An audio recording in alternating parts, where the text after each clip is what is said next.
Friz Freleng was a master at timing. So in the Pink Panther, one of the things that is unique is that everything is done with timing and action of the panther, subtleties. Other shows, other cartoons, Yogi Bear and all these others, had to depend on dialogue. Now, the animators had a tough hold. They had to tell a story with no dialogue. Once in a while, they'd have voiceover telling the story, but most of the time, the visual gag had to go on its own strength. So over the whole world, the panther, with no voice, can be understood anywhere in the world, any language. What happened was that Friz Freleng was at Warner Brothers, and then they closed down, but Warner Brothers let them use the facilities with David DePatie and Friz, and they started doing commercials. And then Blake Edwards came to them with a story called The Pink Panther, and he asked them, would they do a title? And they said, oh, fine, that's better than just doing commercials. So Friz and Holly Pratt sat down, and Friz directed Holly Pratt into making it. Friz made some roughs. Holly Pratt redefined them, polished them up, and between the two, they came up with many sketches of the Pink Panther.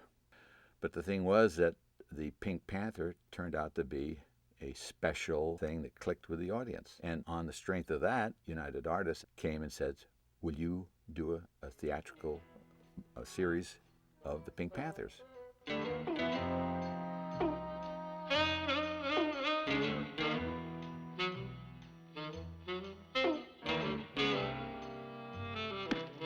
And at that time, I was in New York, and I get a call from David, and he says, get your blank back here. We've got a terrific deal cooking. So I got out of my lease, drove back to California, and I was right with him from the beginning.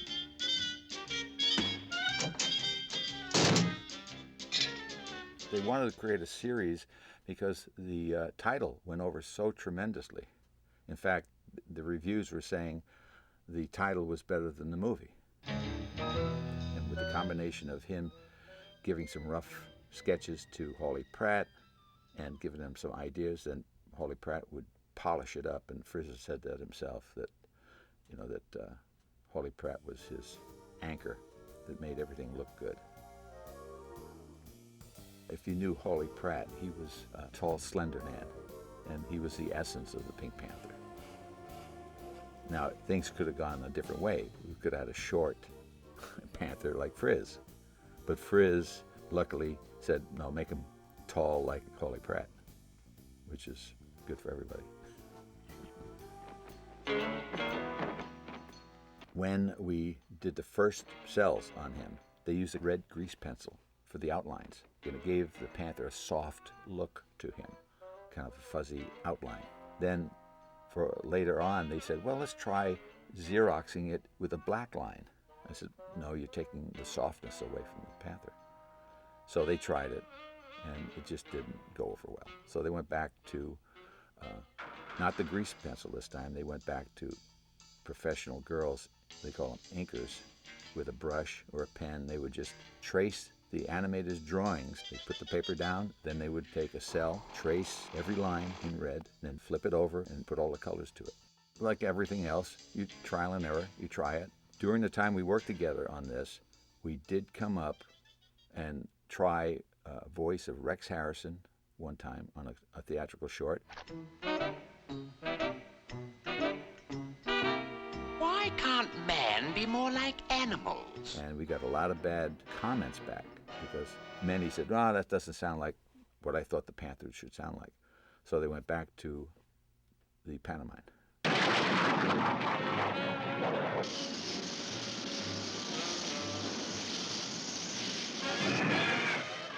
When we printed up the credits, we would send them out and they would be pressed onto a cell, many letters. Consequently, if there was a mistake in the spelling, we would have to do the whole thing over.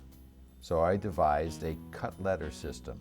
just cut it out of vinyl sticking paper. So I cut through the paper and transferred the style letters onto the cell. If there was a mistake, all I had to do is take an X-Acto knife, lift the letter off, and replace it with the correct letter. The theatricals that we did, we had the luxury, Frizz had the luxury of taking his time with these. They become what they call, quote unquote, the classics. We didn't have scripts. Nowadays they use scripts. There, each storyboard man was a storyboard artist, and they would write the storyboard and draw it. Frizz would get the writers in his room with the storyboard up on the wall, and then he would act it out and go through it. And then everybody would participate. And someone would say, gee, if this gag here was a little different or twist there, the writer would take notes on that and maybe add it or not add it. And so we had these, they call them snowball sessions, where everybody would participate. So it was kind of a knit group. We'd all get together and have fun with it. What happens is you take a storyboard, and they call it slugging. You take a stopwatch and you kind of act it out, so you can tell just about how much footage you need to tell this storyboard. If you turn out and rough timed it and said, wow, this is 8 minutes long, it's too long, then the director would say, take out scene 1 and scene 7. Let's crop it up to get down to the 5 or 6 minutes we need. And then it would go transferred to an exposure sheet.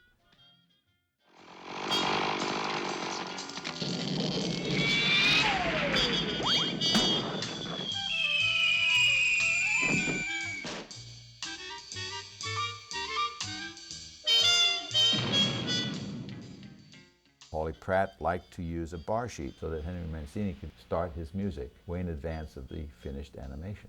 He would write out all his actions, expressions, attitudes. Then that bar sheet would be taken to Johnny Burton, who was our top cameraman, and he would transfer it to an exposure sheet, which then would be given to the animator to animate the levels on the exposure sheet. After the exposure sheets, the director gets the animator in the room. He has already planned it, like Paulie Pratt and some of the directors. They would put a folder of extreme poses to direct the animator. Each animator had his assistant, and then the scene would then go to an in-between room where they would put every other drawing in that was needed. Then the cameraman and actually put the pencil test on 35mm film. Then we'd all go into the projection room and we'd run it.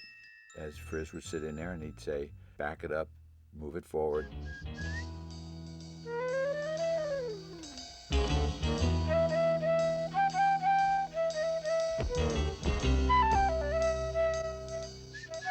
All right, now change the panther, don't have them do this, have them do that. And then when the lights went up, they would take their scenes back, fix them, and proceed to go into production, ink and paint, and follow through. The layout people would draw the layout. The ink lines would be transferred to a cell, clear cell. We would take those lines on the cells and then turn it over and put loose colors around a window on a cell. And then we'd put some sponge technique on the wall and a little pattern for the floor, just a little bit with a few lines, and then a flat color on a piece of paper, and then drop the cell over it. And that's the style of the technique they used. Paulie Pratt, I consider him my mentor. So one time he gave me a scene to animate, and it was the Pink Panther shadowboxing. So he said to me, here's the sheets, just take 30, 40 feet and just ad-lib it. So I did it and I worked on it.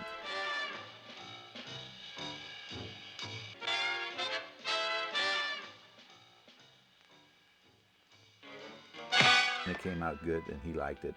So he made me feel good. He rushed into Frizz and he says, come here, take a look at what Art did. So I was writing, designing, wearing many hats. So we had the Pink Panther going, and then when we did series, I had to be there to prepare the presentations, make them unique enough that the networks would pay attention to them. So I got into doing three-dimensional pop-ups. So instead of just handing them a script, we'd hand them this folder and they open it up and something would pop up. And they'd say, wow, this is unique, this is something different. So I was fortunate to have that situation for me, because I'd work on specials, I'd do titles, wash his car, and I never got paid.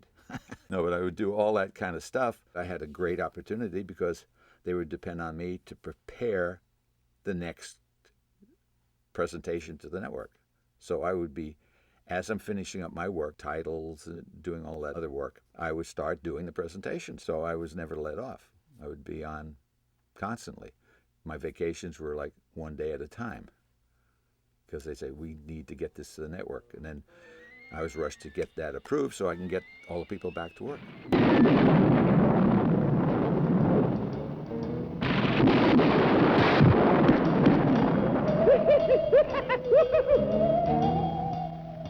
The Pink Plasma was a fun one. It was all about a vampire, a little short vampire, and it was the character, again, the little white guy dressed as vampire. And to this day, I don't know of anyone coming up with a name for him. He was just the little white guy, which happens to be Frizz. You know, all the little characters that he created, Yosemite Sam and the little white guy, that was Frizz.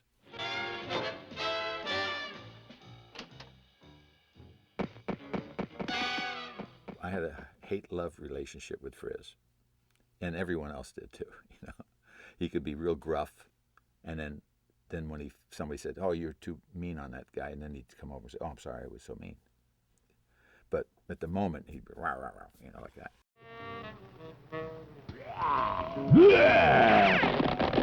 And toward the end of the movie, Pink Panther's looking out the castle window, and all of a sudden the shoes come up behind him and kick him in the butt.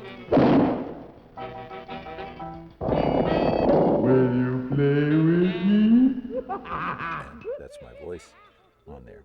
And I also did a laughing skull in the show at the beginning. So it was fun. You get to wear different hats. Paulie Pratt gave him that loose, tall, wonky look and personality. Frizz added all the timing and subtleties to it.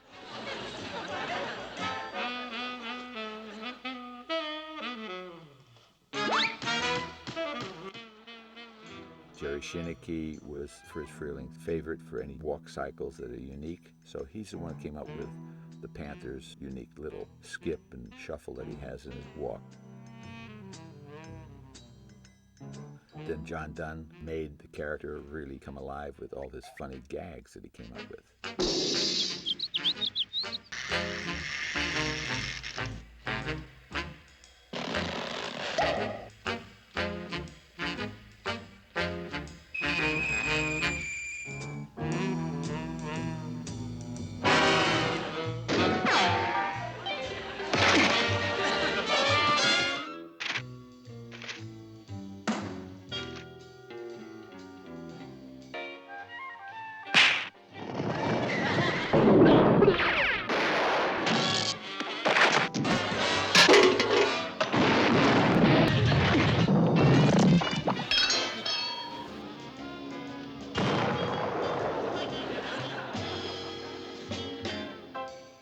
Well, that session went pretty good. Now to hit the road. Well, I've drawn the Panther so many years, I feel like he's a part of me.